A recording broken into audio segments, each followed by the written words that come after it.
All right, well, took my bone stock 1995 Harley Heritage. Had a weak cylinder on it, only 15,000 miles on it, but did a lot of sitting, so the cylinder, I guess, got a little weak on it. Nonetheless, wasn't really powerful. Did have drag pipes on it when I bought it.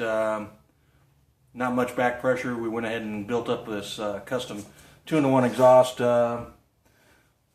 Increased my torque dramatically. I didn't even realize how much. I was pulling away from my buddy's 2008 96-inch Heritage a couple weeks ago. But anyway, I stockpiled some parts, Screaming Eagle heads, had them rebuilt, new cylinders, well, bored out cylinders, Wiseco pistons. We put in a Woods WH6H cam, the Woods heavy valve springs to maintain it, Daytona Twin Tech ignition. It already had the Minkuni 42 carburetor on it, so this is going to be the first run. Let's see what she sounds like.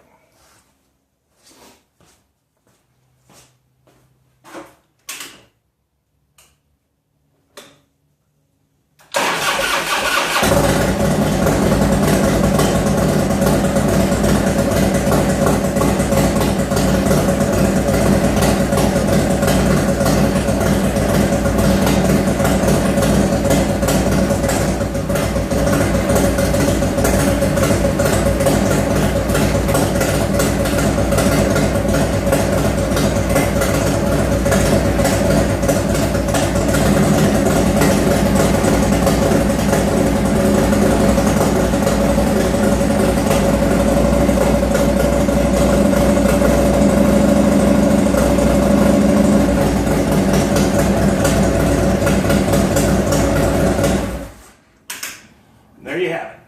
We're going to let her cool down. We'll go through it a little more cam brake in, see how she sounds later.